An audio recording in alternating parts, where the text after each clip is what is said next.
Bien, Dios les bendiga.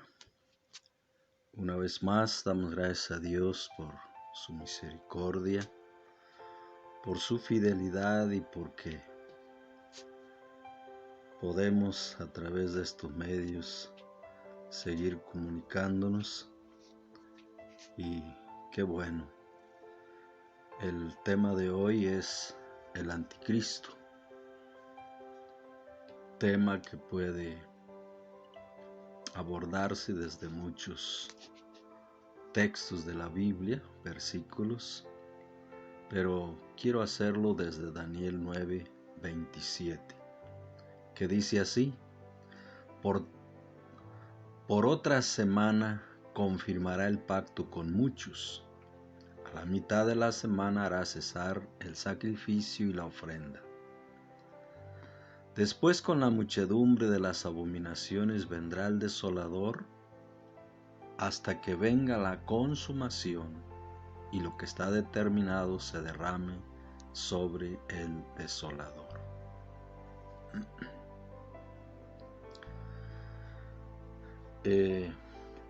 La palabra anticristo del griego es la palabra antichristos y significa oponente del Mesías.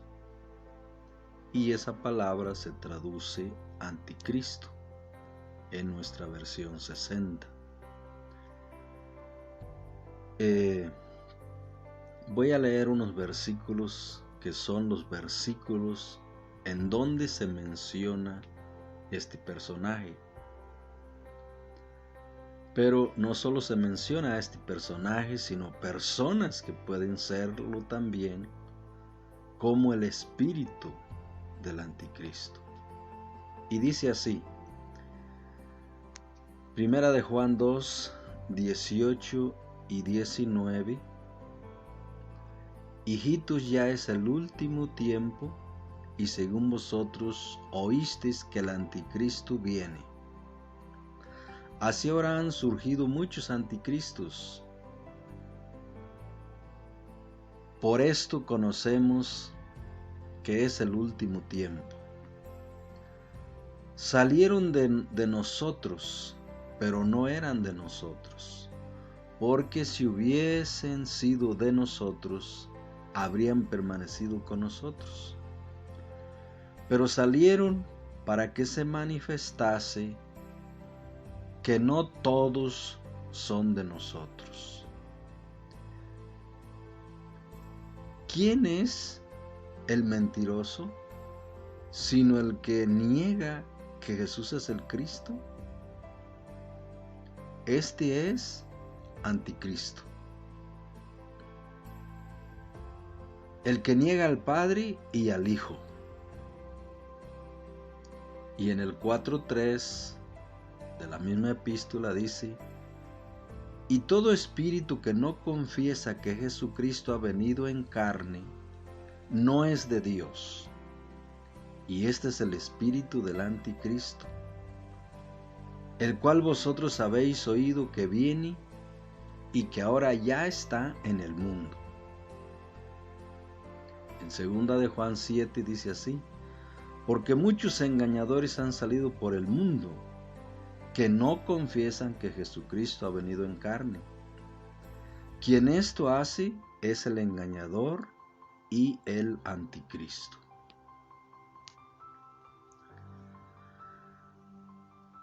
San Juan es quien le llama anticristo o contra el Mesías, porque como ya dije, aunque estos pasajes hablan cuando menos de 3 cosas: el anticristo, los anticristos, y conoce que quien se aparta de la doctrina de Cristo es anticristo, y que la enseñanza contra Cristo se da por el espíritu del anticristo, de manera que este personaje siniestro es una bestia surgida del abismo, que se proclamará Dios y descalificará a Cristo y a Dios el Padre. blasfemando contra el cielo y su tabernáculo, como el hombre desechó su evangelio, es decir, el evangelio de Cristo, y prefirió su maldad, tanto que adoraron al dragón y le sirvieron. Por lo tanto, Dios los dejó en sus manos, y de no ser por la intervención de Cristo, el mundo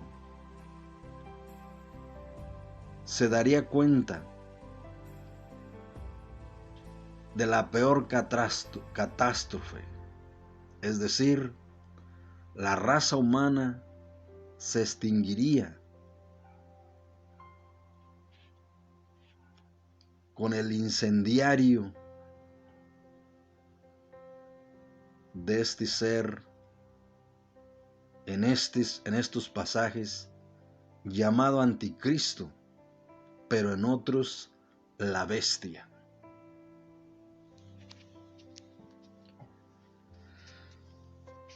De manera que desde ese punto de vista tenemos un cuadro amplio, es decir, todo lo que se opone a Dios, todo lo que se opone a Jesucristo, y quienes lo hacen son anticristos. Por lo tanto, hay muchos que son anticristos. Quizá nunca lo aceptarían, pero en realidad eso es lo que son. Pero viene la representación siniestra y diabólica del verdadero anticristo, es decir, quien representará a todo el mal. Y entonces el mundo conocerá que se equivocaron. Para quienes puedan hacerlo a tiempo, y creo que habrá muchos que lo harán a tiempo, será para la gloria de Dios. Pero habrá quienes no podrán, porque ya estarán bajo una marca a través de la cual establecieron, determinaron, decidieron la eternidad de sus vidas en el infierno.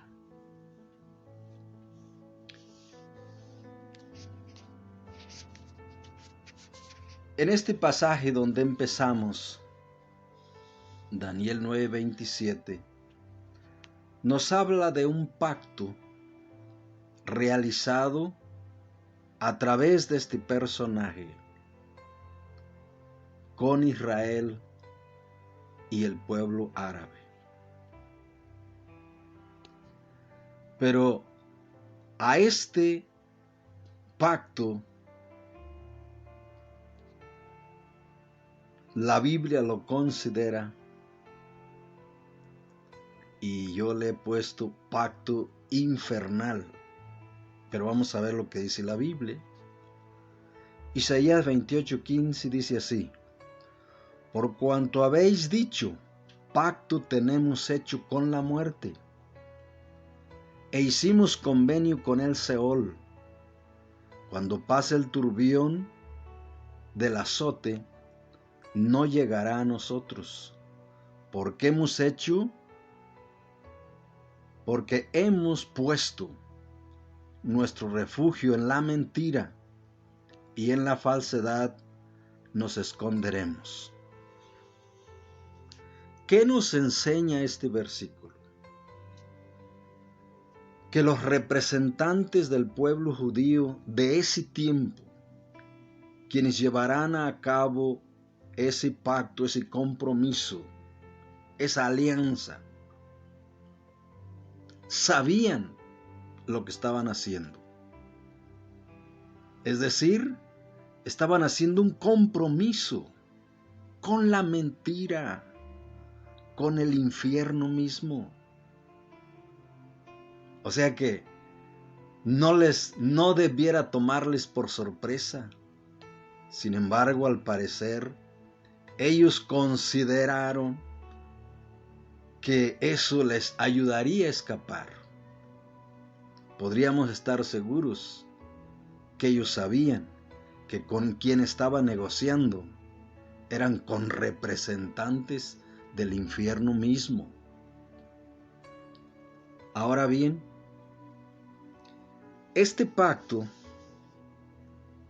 va a ser confirmado precisamente por este personaje por 7 años, de acuerdo con el versículo con el que empezamos la lectura, es decir, Daniel 9:27, que dice así: y por otra semana confirmará el pacto con muchos, a la mitad de la semana hará cesar el sacrificio y la ofrenda. Nada más voy a leer hasta aquí, porque es esta parte. Todo lo demás es importante, por supuesto, pero esta semana 70 es una semana de años.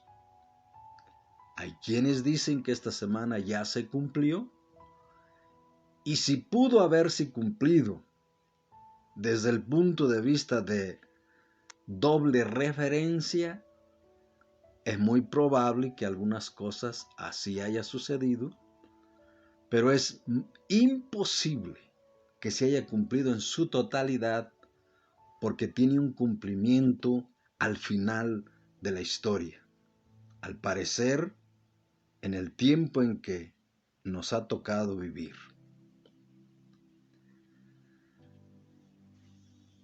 El asunto es que ese pacto va a ser roto por el mismo personaje que confirmó 3 años y medio antes ese pacto que se había realizado. Y eso lo dice el mismo capítulo 28 de Isaías, pero en el verso 18. Y dice así: y será anulado vuestro pacto con la muerte, y vuestro convenio con el Seol no será firme. Cuando pase el turbión del azote, seréis de él pisoteados. Como era lógico, tratar con personajes afín al infierno mismo, era imposible que pudiesen conservar su dicho. Y si tuvieron que hacerlo por estrategia, cuando lograron su objetivo, por lógica tenían que deshacerlo. Y en ese momento en que se corta, que es precisamente a la mitad de la semana, donde dice hará cesar el sacrificio y la ofrenda, en ese momento van a empezar los conflictos locales y se van a extender a muchas otras partes de la tierra. Este personaje, de acuerdo con la profecía en ese capítulo 9, debe surgir de lo que fue el antiguo imperio romano. Eso lo dice Daniel 9 también, pero en el verso 26, un versículo antes al 27 con que empezamos, y dice así: y después de las 62 semanas se quitará la vida al Mesías, mas no por sí, y el pueblo de un príncipe que ha de venir destruirá la ciudad y el santuario, y su fin será con inundación, y hasta el fin de la guerra durarán las devastaciones. Por eso algunos creen que ya hubo un cumplimiento, y sí, al parecer hay un cumplimiento en ese sentido. Este personaje, al parecer, debe tener sangre judía. Y, de acuerdo con algunos pasajes y algunos puntos de vista, debe ser de la tribu de Dan. Porque hay una profecía para esta tribu, y esa se encuentra en Génesis 49, 16 y 17, y dice así: Dan juzgará a su pueblo como una de las tribus de Israel, y será Dan serpiente junto al camino y víbora junto a la senda, que muerde los talones del caballo y hace caer hacia atrás al jinete. Jacob estaba bendiciendo a sus hijos, a los patriarcas, pero cuando llega a la tribu de Dan, se expresa de esta manera, diríamos, catastrófica. Al parecer el Espíritu de Dios le mostró y le reveló lo que al final de la historia llegaría a ser esta tribu. Hay registros en las escrituras de que ellos fueron idólatras de una manera impresionante. Y lo cierto es que en la lista del capítulo 7 de Apocalipsis acerca de las 12 tribus de Israel, esta tribu ya no aparece en esa. Es sustituida por otra, y todo esto da a entender de alguna manera, al parecer, que debiera ser de la tribu de... A veces es tan sorprendente porque se supone que debiera ser así y que no se debiera aceptar a un Mesías que no fuera de su sangre, porque se supone que el Mesías real y verdadero tiene que venir de ellos. Pero lo cierto es que también el falso debe venir de ellos. Aunque a veces Israel se encuentra en situaciones tan difíciles, donde al parecer a veces hay la disposición de aceptar cualquier otro ungido, como al Ciro, que les ayudó a salir de Babilonia y reintegrarse a su propio país. Y eso nos desconcierta a veces, porque pensaríamos que esto no pudiera suceder. Sin embargo, hay esa extensión impropia, diríamos, pero ahí está.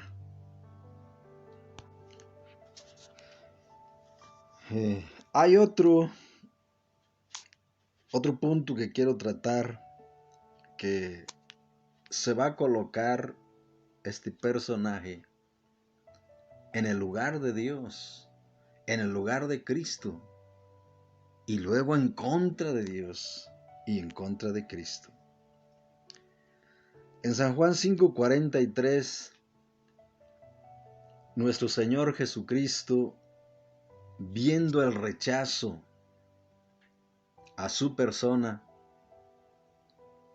y con todas las pruebas y las credenciales que establecían las profecías acerca del Mesías, pero Él siempre vino en el nombre de su Padre. No dijo que Él era Dios en el sentido total y descartando al Padre. Lo dio a entender y lo entendieron, y eso les molestó. Y en San Juan 5:43 dice así: Yo he venido en el nombre de mi Padre y no me recibís. Si otro viniere en su propio nombre, a éste recibiréis. Hay cierta contradicción dentro de este pueblo maravilloso, el pueblo de Dios, el pueblo judío, porque algunos no aceptan de ninguna manera que un hombre pueda ser Dios, y por eso rechazan a Jesucristo hasta el día de hoy. Sin embargo, para otros no es ningún problema. Si es un salvador, si es alguien que puede resolverle su situación, para ellos ese es un Mesías. No siempre necesariamente el Mesías, pero en este caso, al parecer, este personaje siniestro se va a hacer llamar Dios, y de hecho es lo que vamos a ver en un momento más. Me llama la atención otro versículo en Marcos 8:36, donde nuestro Señor Jesucristo dice algo maravilloso, y bueno, Él siempre dijo cosas maravillosas.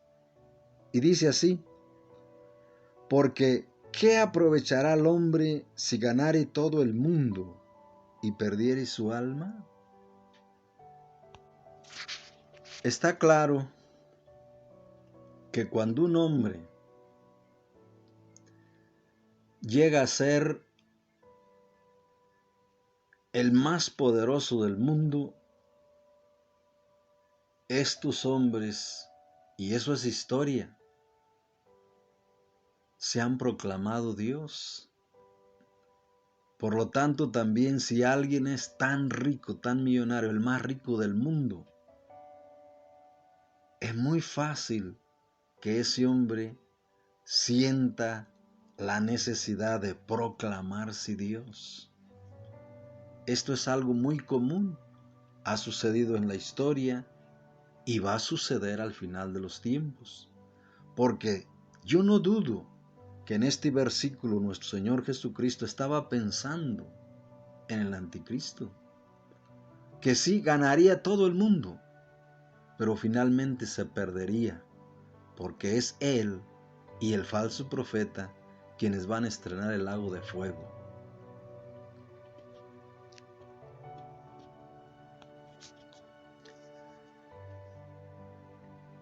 Es impresionante a veces, pero cuando tenemos el contexto amplio de anticristo y anticristos, ya no nos perdemos tanto. En Mateo 24, 23 al 26 dice así: entonces si alguno os dijere, mirad aquí está el Cristo, o mirad ahí está, no lo creáis. Dice el 24, porque se levantarán falsos cristos y falsos profetas, y harán grandes señales y prodigios, de tal manera que engañarán, si fuere posible, aún a los escogidos. O sea que, cuando uno revisa, aunque a lo largo de la historia, sobre todo en el tiempo en que Israel salió de Egipto, hubo un enfrentamiento entre el bien y el mal, y se hizo de manifiesto que los brujos y hechiceros de ese imperio en ese tiempo tenían poderes sobrenaturales. Pero gracias a Dios, Dios en Moisés lo superó. Pero al parecer, esto se ha ido perfeccionando en un sentido. No estoy alabando estas cosas, al grado de que al final de los tiempos habrá otro enfrentamiento entre el bien y el mal. Gracias a Dios, y para mí, están preparados dos profetas para el último tiempo, que van a ser capaces de provocar cualquier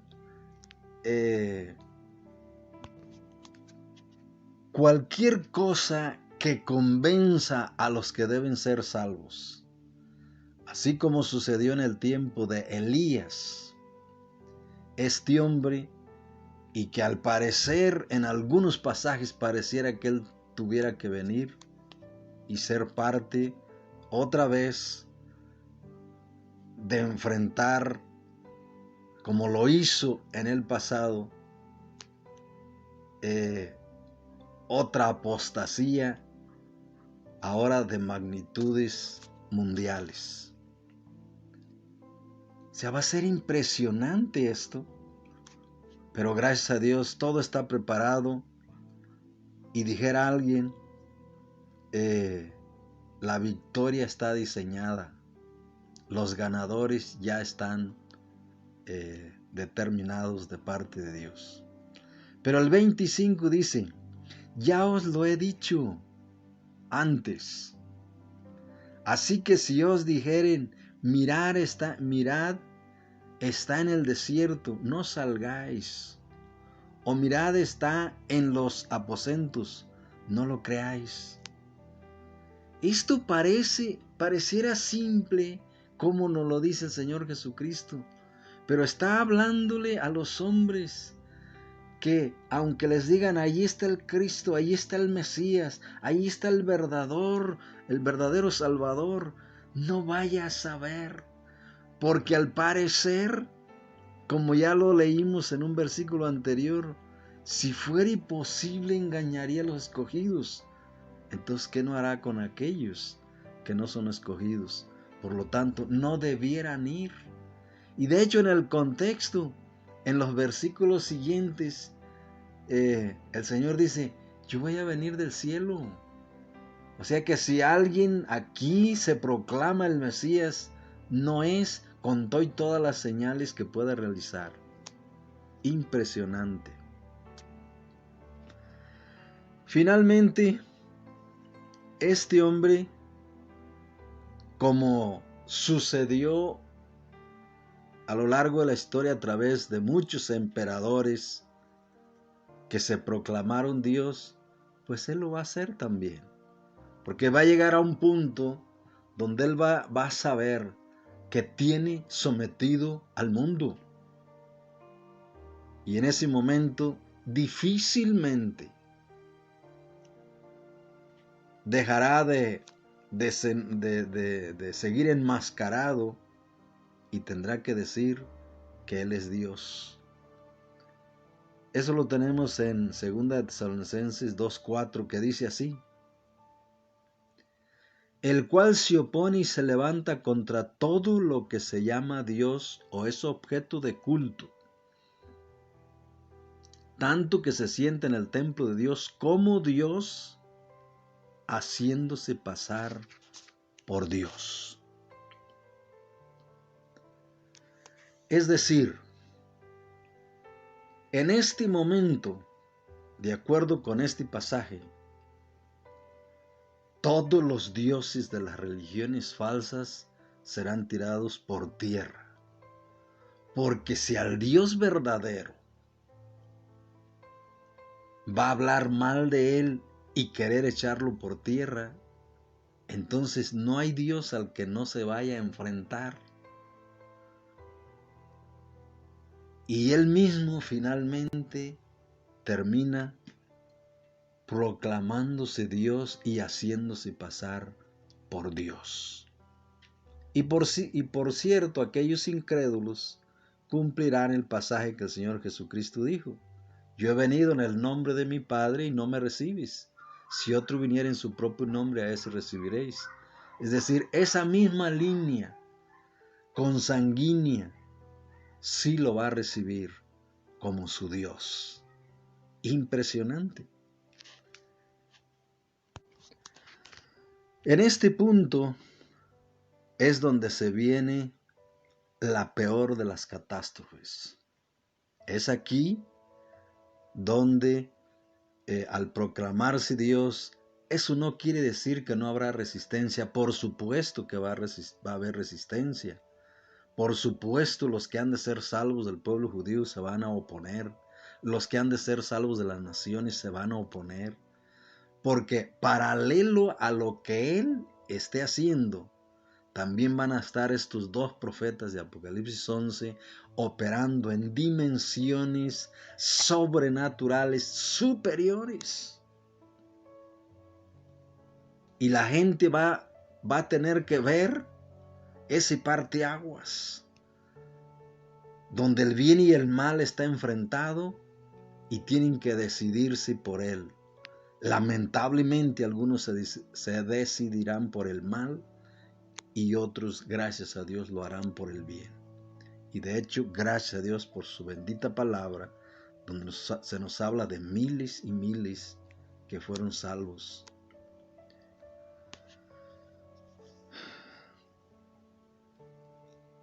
Tengo en otro pasaje, ya no como el anticristo, que es lo mismo, oponente al Mesías, oponente a todo lo bueno. Porque aquí se va a oponer a todo, como ya dice, a todo lo que se llame Dios, incluyendo al Dios verdadero, al Dios de la Biblia, a nuestro Señor Jesucristo. Entonces, por supuesto que va a echar por tierra las doctrinas de los otros dioses, pero también a las doctrinas del Dios verdadero. Y lógico, pues aquí uno pensaría que esto podría frenarse. Seguro que va a haber situaciones, es más, al parecer, hay una herida de muerte, porque va a haber conflictos.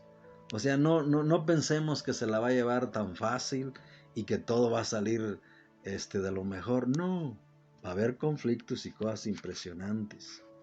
En Apocalipsis precisamente 11:7, donde se nos sintetizan 3 años y medio de predicación del Evangelio por estos dos profetas, y que mientras ellos están profetizando por esos 3 años y medio, no hay nada que los pueda tocar. Incluso la palabra enseña que quien les quiera hacer daño, él va a ser dañado de la misma manera.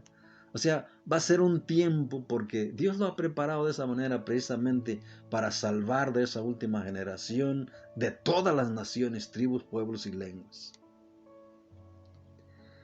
Pero dentro del plan de Dios, Él aceptó que al terminar ellos su ministerio, cuando los que se salvaron y los que no ya se perderían, la bestia sube y los mata.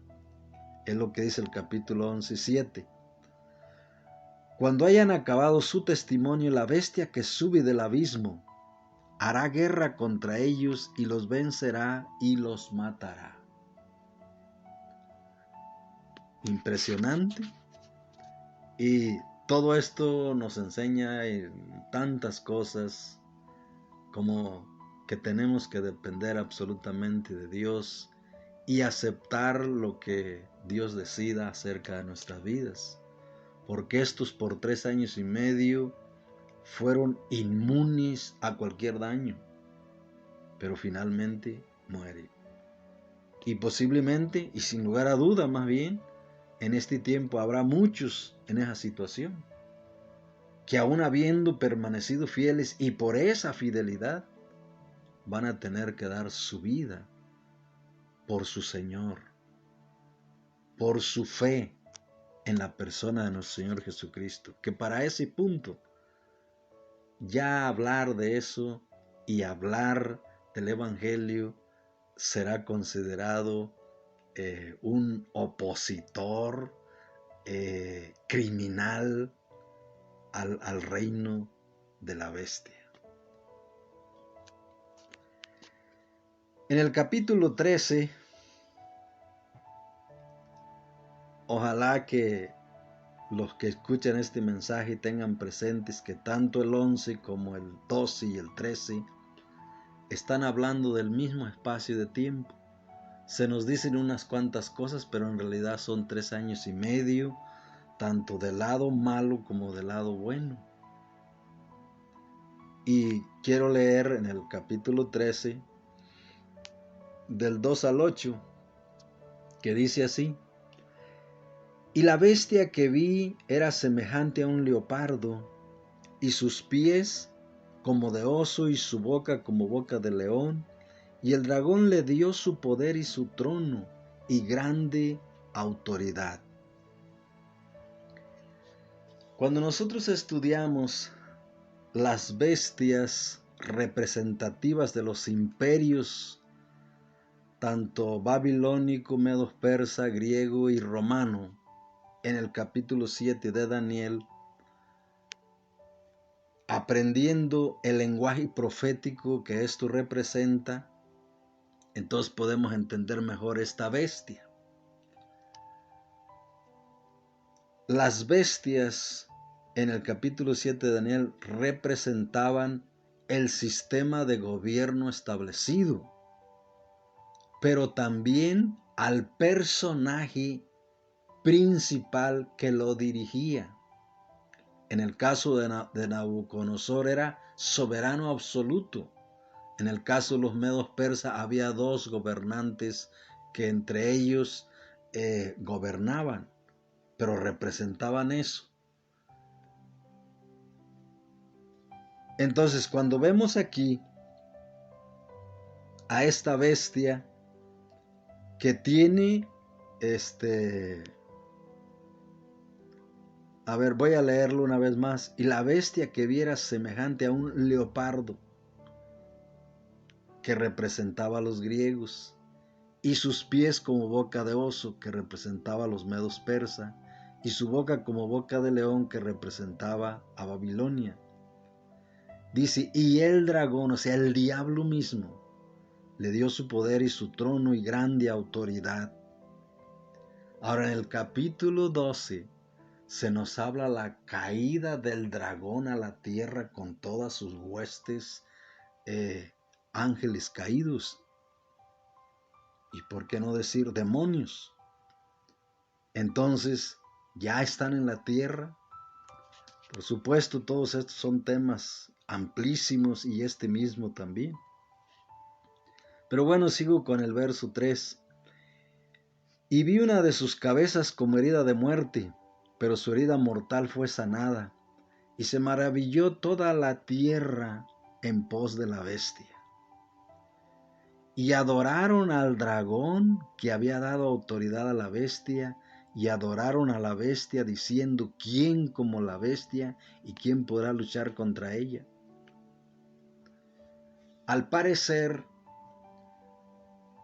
la resistencia va a ser tan impresionante que sí va a recibir una herida. Ahora, ¿por qué?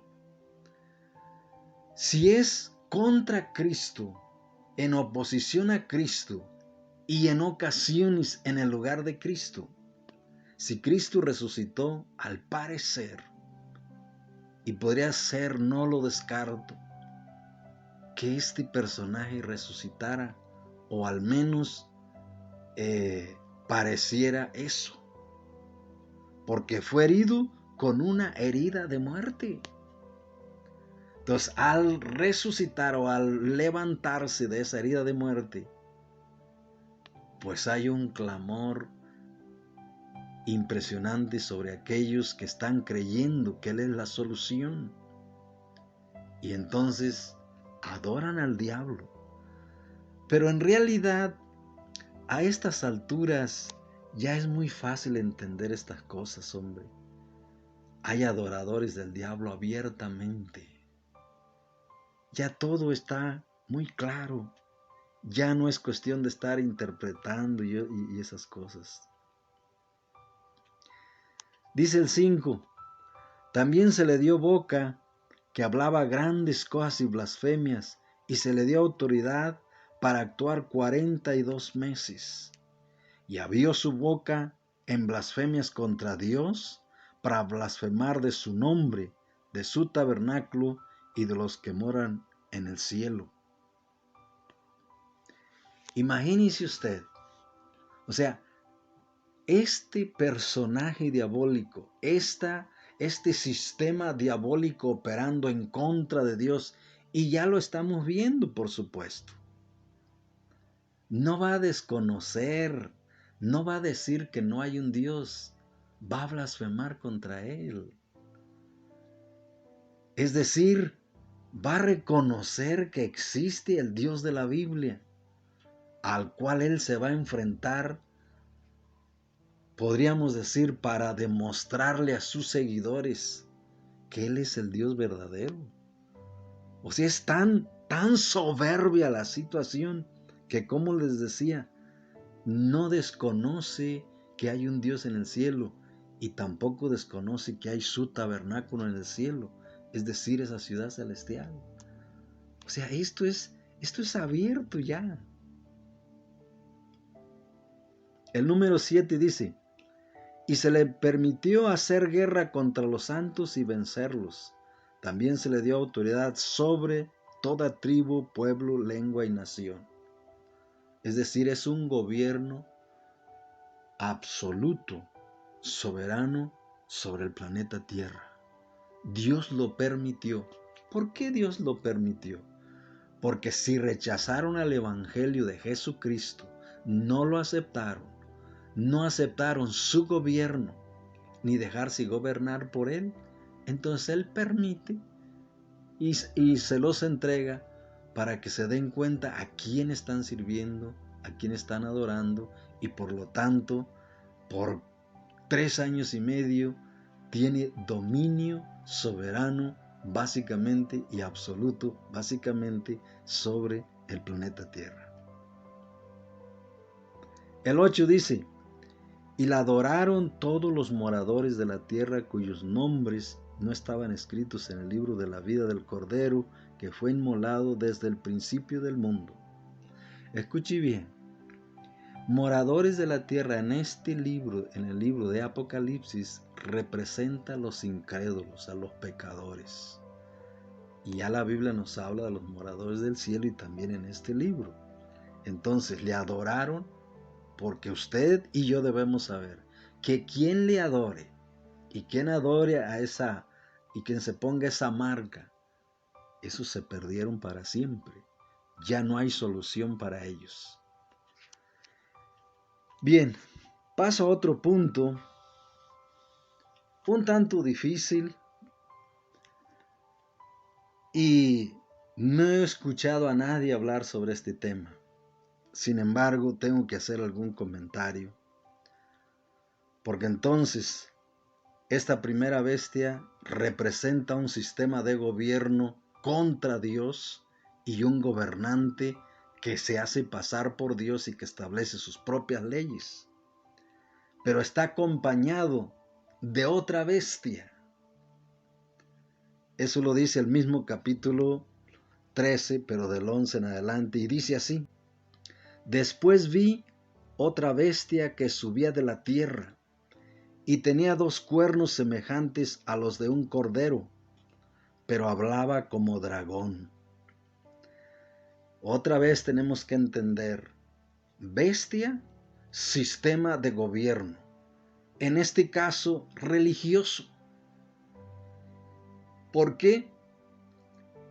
Porque sus cuernos son semejantes a cuernos de cordero. Y,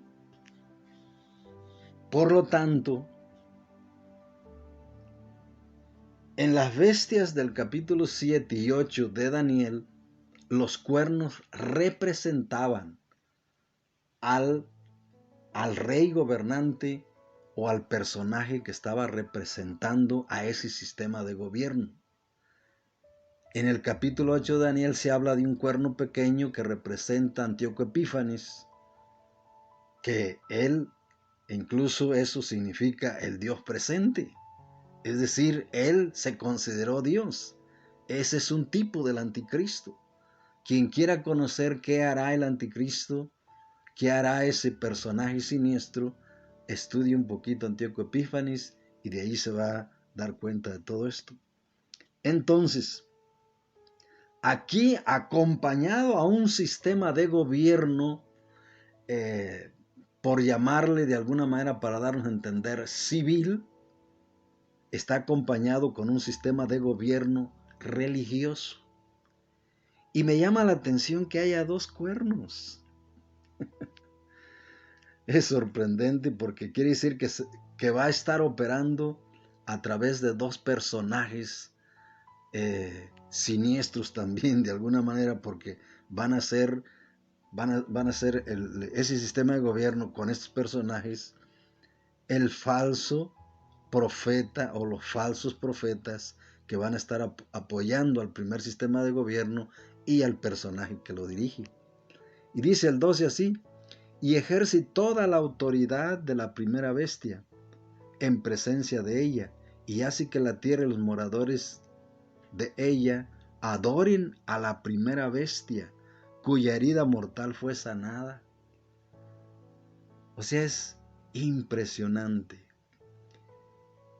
La última religión mundial, que va a ser una concentración, un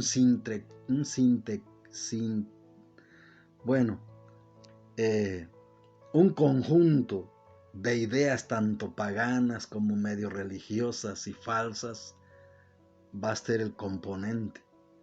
Ya ahorita mismo ha surgido algo donde se habla de una religión ya a través de las Naciones Unidas. Y en todo pareciera ser que la religión oficial de nuestro país y algunos otros es a quienes se refiere este pasaje. Y a este representante se le está pidiendo el que tenga que modificar sus teologías y ajustarlas precisamente a la ideología de género y algunas otras cosas de las cuales se están promoviendo en este tiempo. Impresionante. El 13 dice, también hace grandes señales de tal manera que aún hace descender fuego del cielo a la tierra delante de los hombres.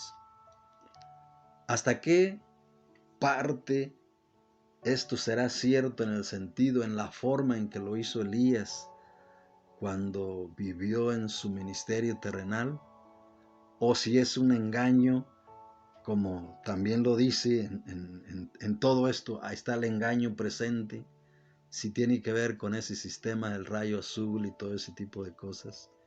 Es impresionante, pero bueno, lo dejo ahí y paso a la siguiente parte. Engaña a los moradores de la tierra. Y eso está en el mismo capítulo 13, del 14 al 17, que dice, engaña a los moradores de la tierra con las señales que se le han permitido hacer en presencia de la bestia, mandando a los moradores de la tierra que le hagan imagen a la bestia que tiene la herida de espada y vivió, y se le permitió infundir aliento a la imagen de la bestia para que la imagen hablase y hiciese matar a todo aquel que no la adorase. Es impresionante todo esto porque con la famosa inteligencia artificial el día de hoy se pueden hacer tantas cosas y pareciera que esto está dentro de, pero bueno, sin tener que profundizar porque el tiempo se me fue y tampoco es tan fácil. El 16 dice, y hacía que a todos pequeños y grandes, ricos, libres y esclavos se les pusiese una marca en la mano derecha o en la frente, que ninguno pudiese comprar ni vender sino el que tuviese la marca o el nombre de la bestia o el número de su nombre. Finalmente entonces no es tan fácil porque este sistema de gobierno anti Dios, anti Cristo, anti Mesías, con todas sus formas, no le va a ser difícil una vez que tiene el control de la tierra y establecer estos parámetros a través de los cuales pueda dominar totalmente a todo ser humano o tengan que ser muertos aquellos que sean opositores a su sistema. Bien, quiero terminar aunque ya se me fue demasiado largo. El apóstol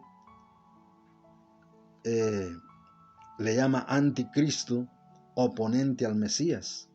El apóstol Juan dice que uno es y el otro está por venir. Escuche bien este punto.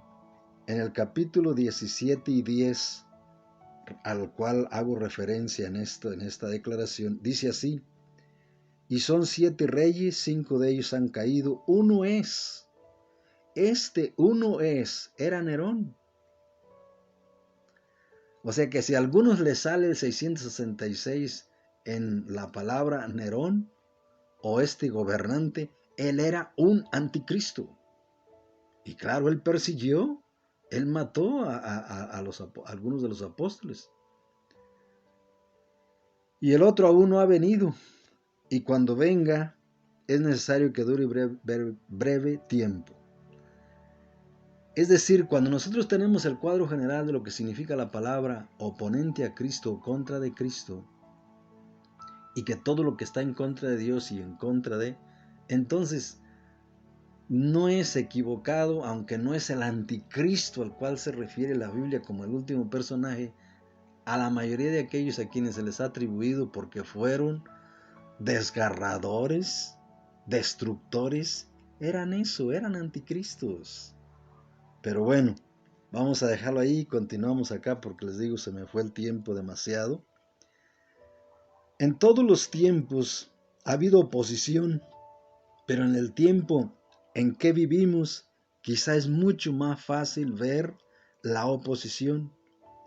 Hoy casi todo se opone a Dios y de una manera descarada.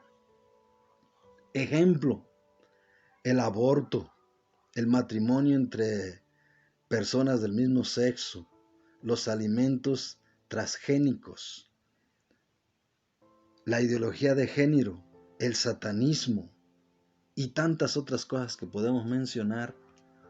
Es espantoso. El día de hoy ya es tan claro, la guerra es contra, es decir, los satanistas contra los santos o contra lo bueno. Los hombres inmorales contra los que son morales. El globalismo contra el nacionalismo. O sea, es un descaro ya esto está definido. Ya no es algo que no podamos entender. Pero bueno, aunque tenía otras cosas que decir, ya se me fue demasiado el tiempo.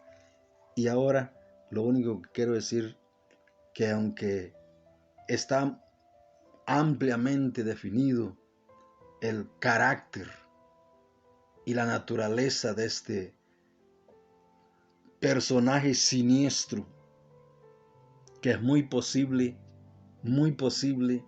no solo ya está en el mundo, sino que si no está en algún puesto de las Naciones Unidas, ya está operando a través de ellas. Lo que está pasando en este momento sobre la pandemia y todo lo que se está programando no es otra cosa sino que al parecer ya lo que sería la plataforma precisamente de el último gobierno mundial anti-Mesías, anti-Dios. Pero ahora la pregunta es, hombre o mujer, aquí no es lo más importante que usted conozca con precisión quién será, dónde está o quién es, aunque haya algunos que al parecer ya tienen todas las características. Sin embargo, todavía no podemos indicarlo, pero viene el momento en que esto tenga que suceder. Lo importante es, ¿de qué lado estás tú?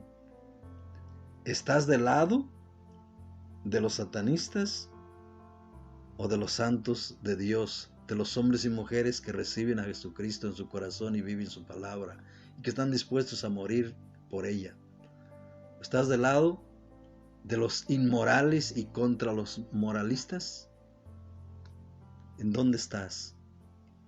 Aquí tienes que definirte, tienes que hacer un alto, y si ves que ante tus propios ojos se están cumpliendo ya parte de estas profecías, ¿por qué no puedes creer que la Biblia es la palabra de Dios?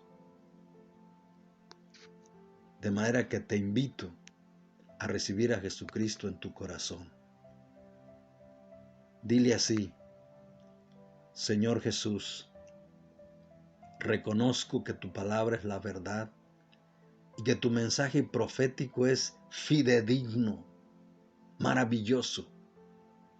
Pero me doy cuenta que mi vida no es una vida cristiana, aunque te llames cristiano, o aunque me llame cristiano.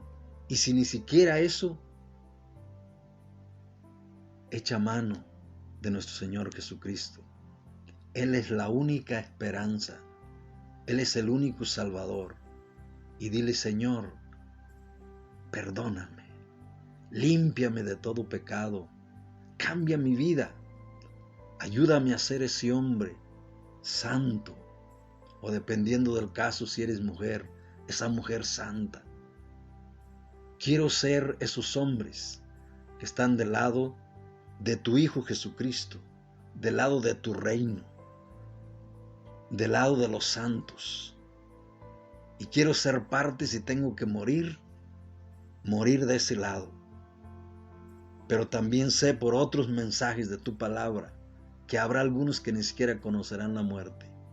Si me has elegido para esos, quiero ser esos de los que ni siquiera conocerán la muerte. Recibo a tu Hijo Jesucristo en mi corazón. Renuncio al pecado, al diablo y a la maldad. Y haz de mí, Señor, ese hombre nuevo. O si es el caso de una mujer, esa mujer nueva. Te quiero decir los últimos versículos, espero recitarlos bien de memoria. Hechos 4, 11 y 12. Este Jesús es la piedra reprobada por vosotros los edificadores, y en ningún otro hay salvación, porque no hay otro nombre bajo el cielo dado a los hombres en que podamos ser salvos. En Él hay salvación, en Él hay vida eterna. Muchísimas gracias y Dios les bendiga.